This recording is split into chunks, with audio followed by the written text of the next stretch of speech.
Countdown for blastoff. X -5, -4, -3, -2, X -1. Fire.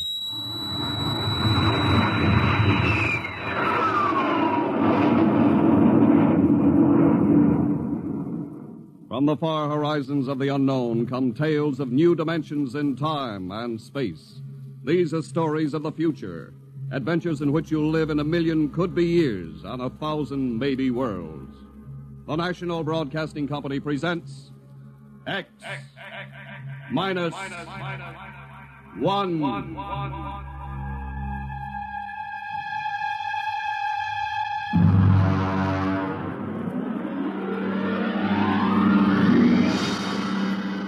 Tonight's story, No Contact.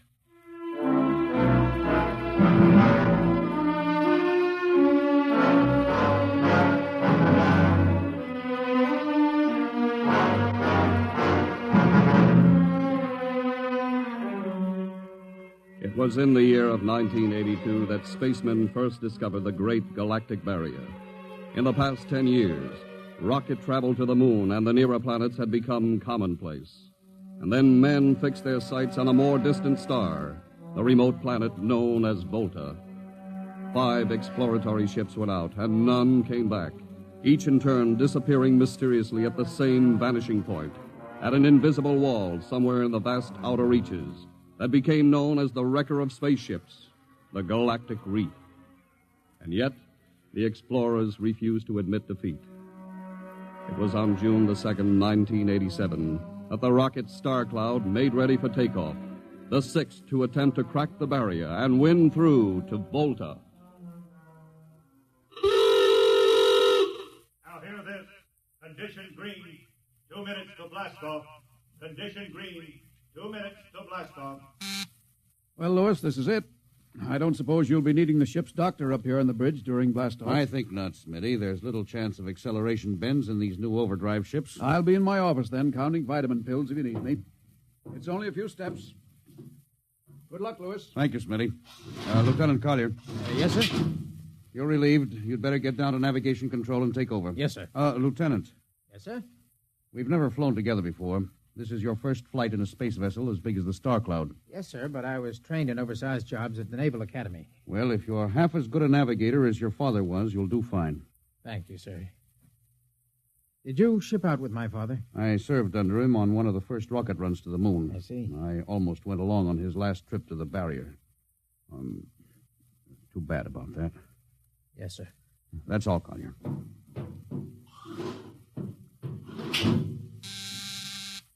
Lieutenant Paulson. Get me the ground control tower on the field. I want to talk to Colonel Harrison. Yes, sir.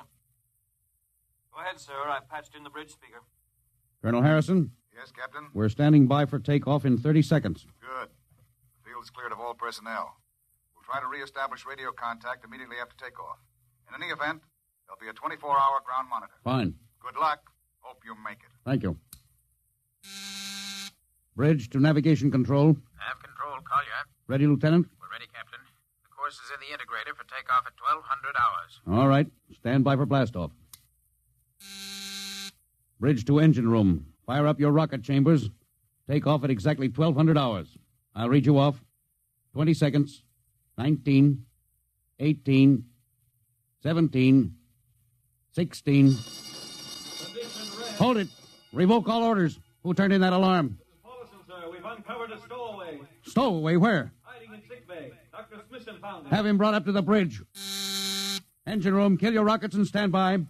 Thorson, this is Colonel Harrison in ground control. What's holding you up? Trouble. What's the matter with you? What's the matter with you? There's a stowaway aboard. Stowaway? Yes, I thought your men were supposed to police this base. What's the matter with you? Captain, take it easy. You know what this delay can do to us, don't you?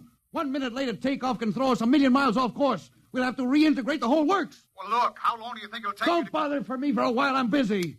Stupid idiot. Captain Thorson? Yes, come in, Smitty. Here's your stowaway. I'll court-martial Oh, Charlie. Can you use a good radio man, Skipper? Well, I see you two have met. Met. Skipper and me made 50 trips to the moon together. Didn't we, Skipper? Charlie, if you wanted to come along, why didn't you volunteer? I did, Skipper. They turned me down.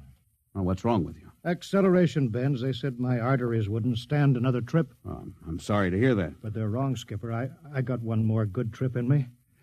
Listen, Skipper, you know that these green kids, they don't know the first thing about space radio operation. Now, you put a man like me on, and I'll be getting you bedtime stories from Mars. Charlie, you know the regulations as well as I do. I can't take you much as I'd like to. Colonel Harrison will murder me for this. Well, I'm sorry, Charlie. I'll have you put aground. I'll tell you what, I'll ask Harrison to put you on as ground radio contact, and it'll seem as if you're right here with us. He won't do it, sir. Well, he'd better. I'll have him busted to corporal for letting you sneak aboard. Look, Charlie, you better be off. Paulison. Yes, sir. I'm sending this man aground. Give him time to clear the launching platform. Yes, sir. So long, Charlie. I'm sorry. Good luck, Skipper. I thought you were going to have him drawn and quartered. If it had been anyone else, I would have, Smitty. But Charlie, well, he's kind of special. He's been with me since my first command when we began the regular run to the moon. And if he wanted to come along this time, well, it's only through loyalty to me. You know, Lewis, I didn't realize it before, but you're almost human. Captain Dawson, nav control, Collier. Oh, yes, Lieutenant. How badly are we fouled up? Can you recalculate the course, or shall I cancel the takeoff? I've already plotted a new course on the integrator, sir. If we take off in exactly 30 seconds, we'll need to correct for only a 1-degree deflection. I can do that before we breach the stratosphere. That's quick work. Are you sure? Yes, sir. Positive, sir. All right, Collier. I'm putting it in your hands. We'll blast off on your signal. Bridge to engine room. Prepare to blast off on navigator's signal.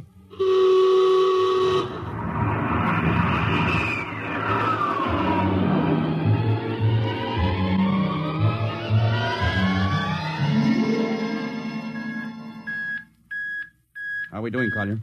Coming on the bearing, sir. That's 4, 3, 2, 0. We've intersected the course vector. Good work, Collier. Course is corrected, sir. We're ready to go into atomic overdrive anytime you say. All right. Stand by. Yes, sir. Now hear this. Now hear this. Prepare for maximum acceleration.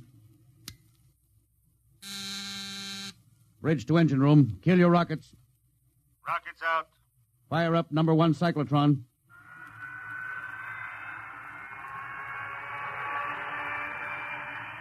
Number 1 ready.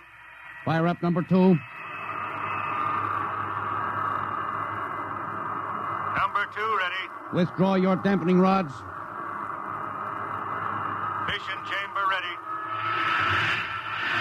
Blast tubes cleared.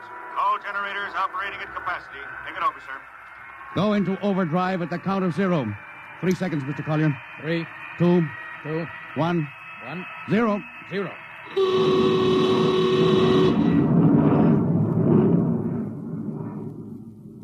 How are we doing, Collier? On course, sir. She's running hot and true. My compliments, Lieutenant. This job would have done your father credit, and he was the best navigation officer I ever saw. Oh, thank you, sir. Start your gyros. Put her on robot control. All right, the bridge is yours, Mr. Collier. If you need me, I'll be in Dr. Smithson's office. Yes, sir.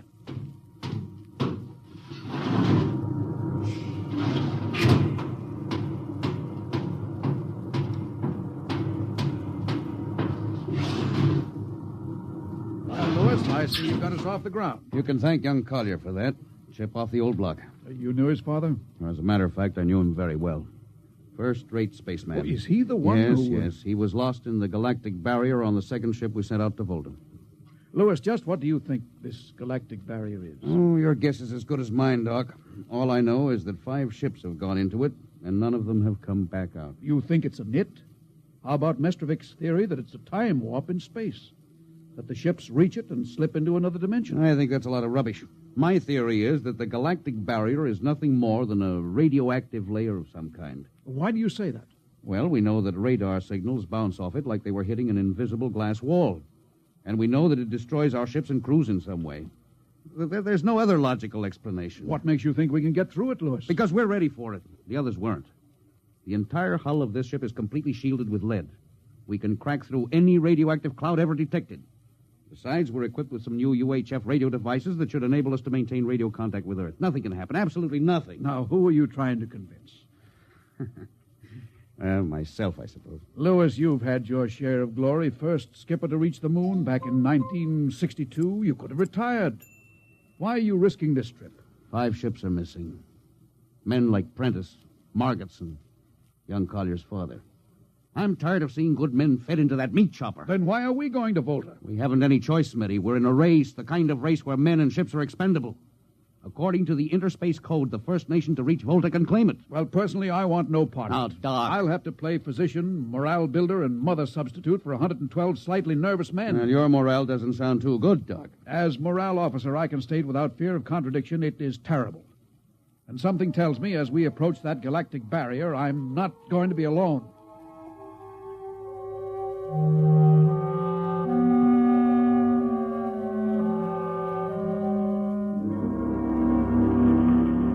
Hello, Earth. Hello, Earth. Captain Thorson of the Star Cloud calling Earth. Hello, Star Cloud. Hi, Captain. Charlie. Well, I see they haven't court-martialed you yet. No, sir, thanks to you. Well, it's good to hear you. You can read us the funny papers on Sunday morning. Right. How's our signal? Strong. Clear as a bell. Now, here's our log report for Colonel Harrison. You ready? Shoot. June 2nd, 1987. 4 weeks out from Earth. Running true. No radiation. Operation normal. Still making our approach to the galactic barrier. That's all, Charlie. See you later. Good luck, Captain. I sure wish I was with you.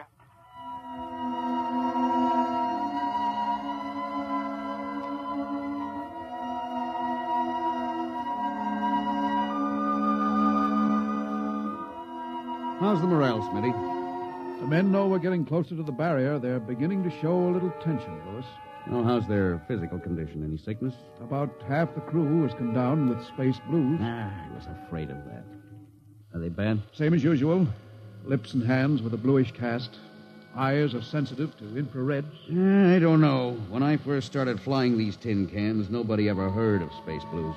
Well, now there's a theory it's caused by the terrific acceleration of atomic overdrive. Change in gravity affects the circulation. What do you think? I think it's psychosomatic. I've noticed that the same men who get space blues under tension on a ship tend to get blue coloration back on Earth when they're upset. I guess it's just an occupational disease of space navigators. You think it's just nerves, then? Well, young Collier's got a bad case. I think it's tension from overwork. Maybe he needs some vitamins. Lewis, when will you realize that vitamins are not a panacea for all the troubles of mankind?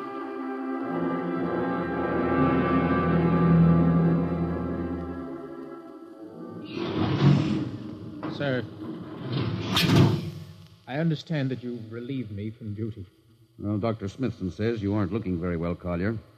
I'm giving you a rest. Sir, I feel perfectly able to continue. Your lips are as blue as Minnetonka. Captain, I'd like to remain at my post. Don't be foolhardy, Lieutenant. I'm not being foolhardy, sir. I have a special, personal reason for wanting this expedition to reach Volta. Your father? Yes, sir. You think he might still be alive? I have to find out what happened, sir. I think I understand. Very well, Collier. Report back to duty.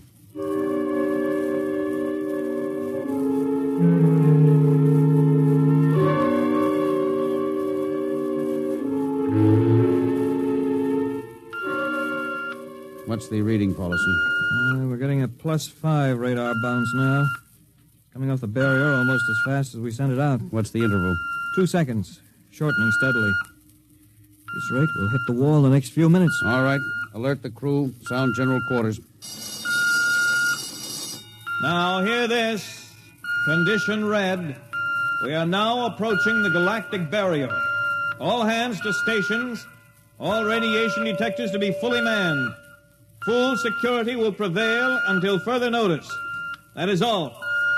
Paulison. Yes, sir? The radar bounce is up to +6. We'd better try to make final contact with Earth. Is Sparks still trying to raise the base? Yes, sir, but he's not having much luck. Oh? Seems to be some interference. That's the radio room now. Yes? You got him? Well, cut in on the bridge speaker. Captain will take it from here. Hello? Star Cloud to Earth. Can you hear me, Earth? Hello, Skipper. I can barely read you. We're getting heavy static from sunspots. That's not sunspots, Charlie. We're right on top of the galactic barrier. Getting a +7 radar bounce. Expect to hit the barrier almost any second now. Good luck, Skipper. If we crack the barrier and come through still in one piece, I'll try to get back to you on the high-frequency band. Gotcha, Skipper. Don't worry. I'll be waiting. So long, Charlie. So long, Star Cloud. Must be getting awfully close now, Captain. Echo's bouncing back so fast it's almost beating the signal. Well, when they go inside, hold on to your hat. That's when we run into the wall. Any second. Hold on. Oh, here goes nothing. Here it comes.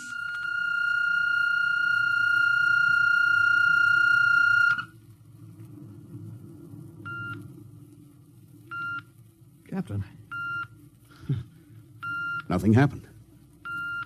we made it. We made it, Captain. No radiation, no time warp, no nothing. Now, the crew's gone crazy, sir. Let them. They've earned it. Doc, can you break out a few bottles of snakebite serum for medicinal purposes? I sure can, Lewis. This calls for a celebration. How's your morale now? It couldn't be better. How's yours? Couldn't be better. What the... Condition red. Condition red. Radiation detected. Condition red. Radiation detected. Holy mackerel. Look at the needle on that indicator. Paulson. Yes, I see it, Captain. Picking radiation like crazy. What's it like? Well, it's a strong impulse. What kind? I don't know. It's too long for a cosmic ray, too short for UHF. Whatever it is, sir, the ship is lousy. We'll track it down, triangulate it, and make it fast. I want a directional fix. Yes, sir. Engine room. Yes, sir. We're picking up radioactivity. Is the fission chambers? No leak here, sir. Check your gauges. Nothing here, Captain. Must be coming from outside. Damage control. Is our lead shield leaking radiation? Well, keep at it. Paulson, how are you doing? I've got it fixed, Captain. Well, what is it? Well, I'll have to recheck my figures. Well, hurry it up. Angle is correct, but I Come don't... on, man, for Pete's sake. Where's the radiation coming from? Sir, it's coming from inside the ship. That's impossible. No, sir, I've checked it twice. Well, it's got to be the engines, then. If it is, sir, we're finished. Engine room. Yes, sir. That radiation must be in the overdrive pile. No, sir, it isn't here, sir. Are you certain? Yes, sir. All right, keep checking. Well, there's only one thing left to do. Paulson, get a Geiger counter. We're going to start combing this ship inch by inch. Yes, sir. All right, turn it on. Yes, sir. All right. Ready, Captain. We'll check the atomic guns first. Come on. We'll cut through the officers' quarters here to ordnance. Now turn here. Oh, wait a minute, sir. Huh? What is it? The signal's weaker now. Yeah. Let's go back. Hold it. Seems strongest right about here. Oh, it doesn't make sense. Whose cabin is this? Lieutenant Collier's. Collier? Oh, he's down in nav control, sir. Oh, I'll try the door. It's not locked, sir. Oh, it's in here, all right. Listen to that counter. Strongest over here. Open that wall cabinet. It's locked, Oh, sir. smash it. Shut off that Geiger counter. Now, what do you make of this, Paulson? Well, it looks like some sort of portable transmitter, sir. Must be foreign manufacture. I don't recognize the calibration symbols at all. I've never seen anything like it. Which raises a small question. What is Lieutenant Collier doing with a transmitter in his cabin? I don't know, sir. Well, I intend to find out, Paulson. Get down to nav control and bring Collier up to the bridge on the double. Well, hadn't we better find some way to shut this thing off first? I know a way.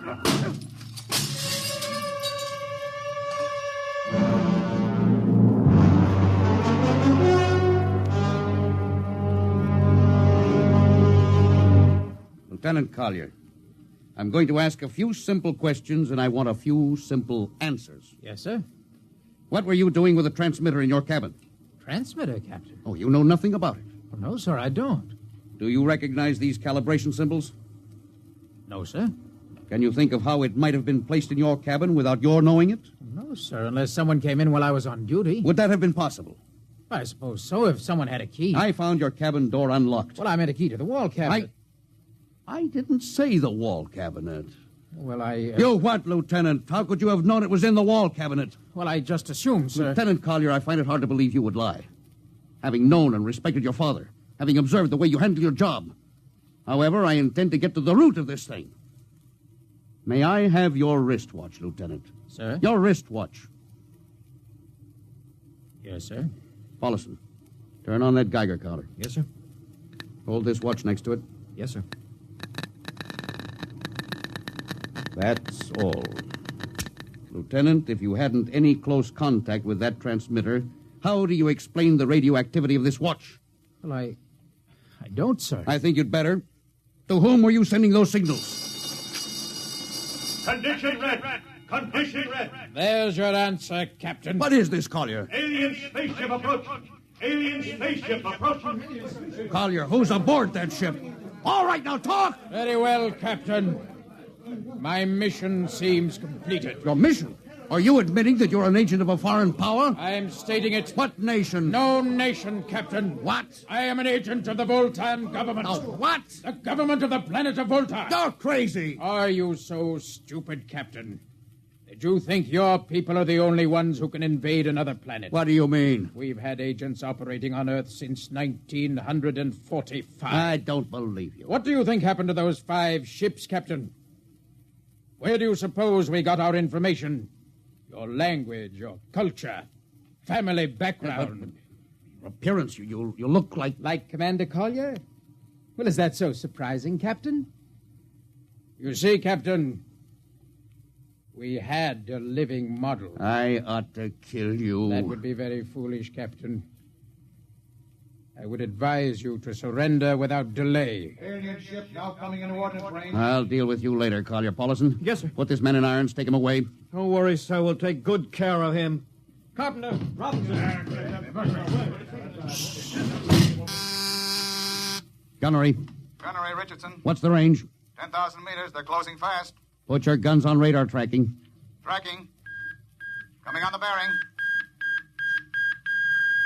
Fire! Fire, Richardson! Richardson, did you hear me? Fire! What's the matter down there? Did you hear me? Richardson, answer me. It's no use to shout, Captain. Collier, how did you get loose? Where's Paulison? Lieutenant Paulison is dead. All stations! Lieutenant Collier has escaped. Seize him, men! Don't waste your breath. Your men can't hear you, Captain. What? Those still alive are my men. You're lying. No, Captain. Every ship that has ever left Earth was controlled by a Voltan crew. That's impossible. Those were hand-picked men. Handpicked by us. I don't believe you. No? Then why not call for help? Carpenter, Robinson, Haley, report. You see, Captain? Carpenter, Robinson, Haley. It's quite useless, Captain. I would advise you to sit very quietly and do nothing. Very well, Collier. You've beaten us. What now? The ship will be taken to Volta for, shall we say, further experimentation. I see. Of course, there's one thing you hadn't counted on. Just what is that, Captain?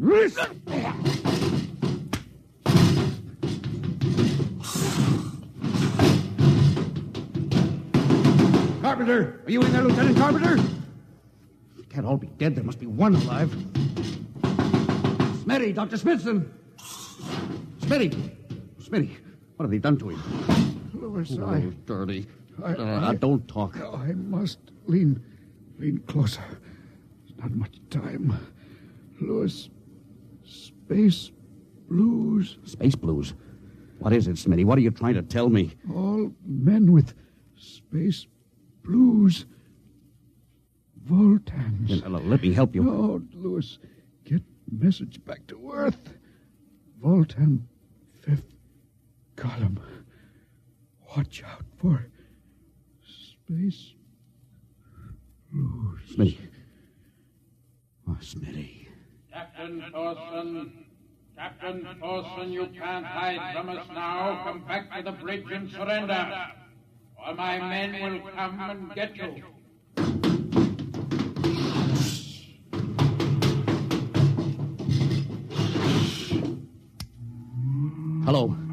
Hello. Star Cloud calling Earth. Oh, please, God, let me get through before it's too late. Hello. Star Cloud to Earth. Come in, please. Come in, please.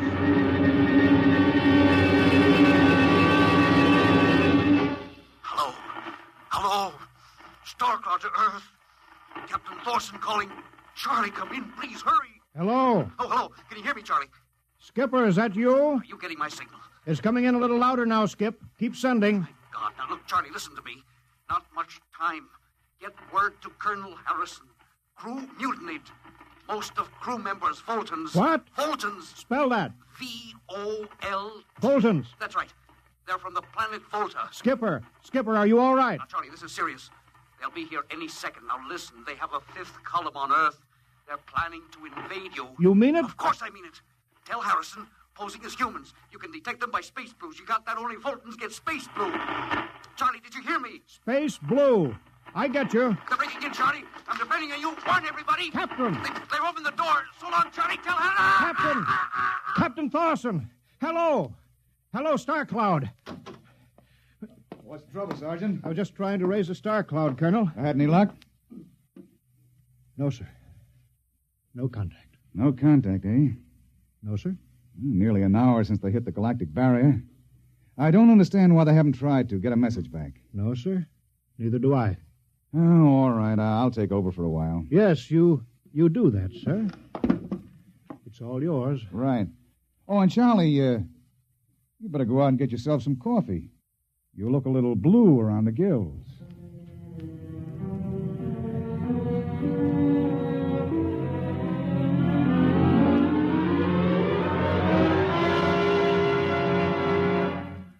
Tonight, X-1 has brought you No Contact, written by George Lefferts from an original story of Lefferts and Ernest Kinoy.